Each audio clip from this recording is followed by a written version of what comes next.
Lightning, thunder, and clouds are a well-known phenomena, and so are thunderbolts which occasionally accompany them.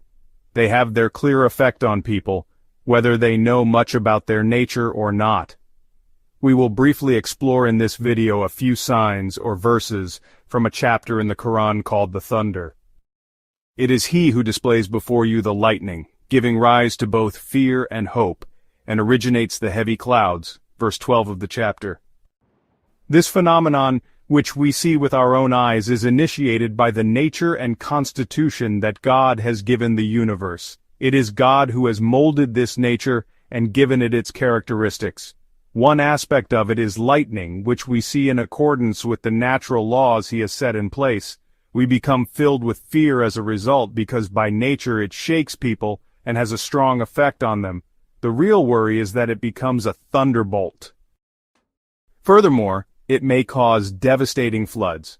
At the same time, people hope that it brings benefit, as it may be followed by rain that quenches barren land, and it may cause dry rivers and streams to flow again. Again, it is God who originates the heavy clouds. These clouds are heavy with the water they bear. It is God who has devised the laws of nature and set them in operation. In accordance with these laws, clouds form and rain falls. Had he created the universe in a different fashion, there would have been no clouds and no rain.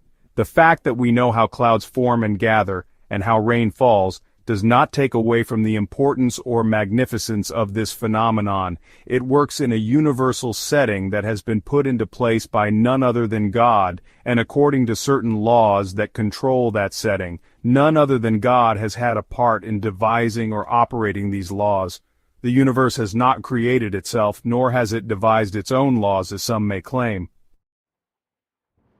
And thunder glorifies and praises him, and so do the angels because of his awe. He sends the thunderbolts, and he strikes with them whom he wills, yet they, the disbelievers, dispute about Allah. And he is mighty in strength and severe in punishment. Verse 13 of the chapter.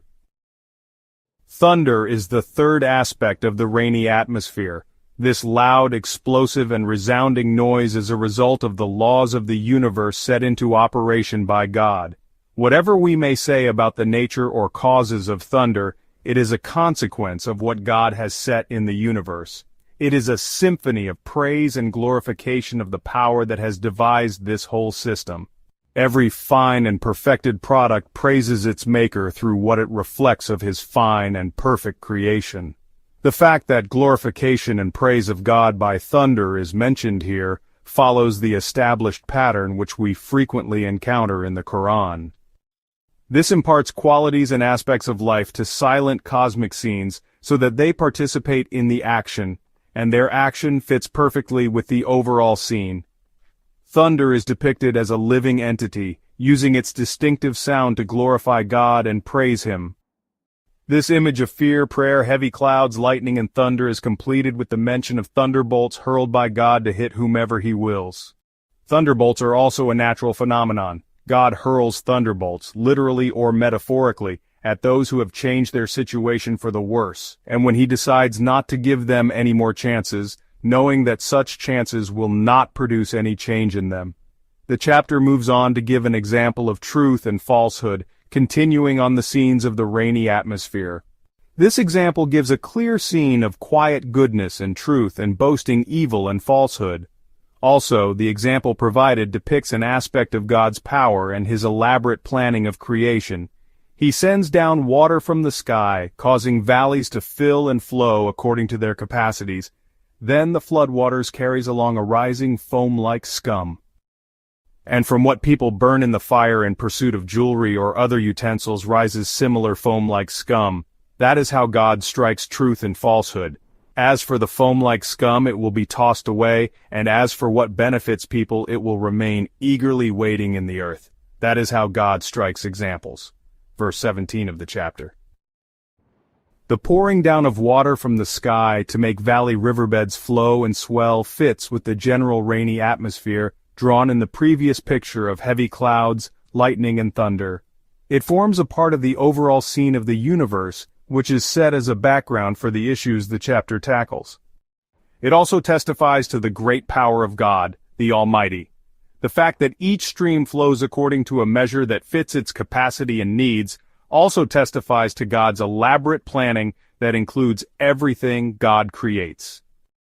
That is one of the main themes of the whole chapter. However, both are only a framework for the examples God sets for people, drawn from their practical environment which they see at all times but rarely contemplate. When water pours from the sky causing the valley riverbeds to flow, it gathers along the way a rising foam that floats on the surface as scum, which at times is so thick that it forms a screen covering the water. Think about when you go to a beach that has a lot of algae.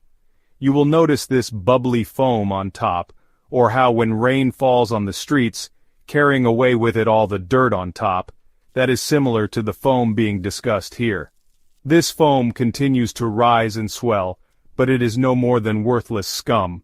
The water flows underneath, tranquil and peaceful, bringing life and benefit. The same phenomena is seen with metals that are melted in order to make jewelry, as with gold and silver, or to make useful tools and utensils, as with iron or lead. During the melting process, the scum may float on top, covering the metal itself, but it is merely scum that brings no benefit to anyone. It soon is filtered to leave the pure and useful metal in place. This is what truth and falsehood are like in this life. Falsehood may rise and swell so as to look or seem in full control, but it is no more than foam or scum. It is soon ignored or cast away as it has no substance. The truth remains quiet and tranquil, to the extent that some people may think that it has disappeared or died or has been lost, but it is the one which stays firm, like the water bringing life, or the pure metal that is full of benefit. I will end the video with this insight and leave you to reflect and connect it to the world around you on your own. Please keep in mind that I am only trying to articulate the insight to you, and am not addressing you personally. Water is often paralleled to revelation in the Qur'an, and hearts are often paralleled to the earth. Some soils absorb the water and benefit from it, while others swell and rise to the top just as foam does.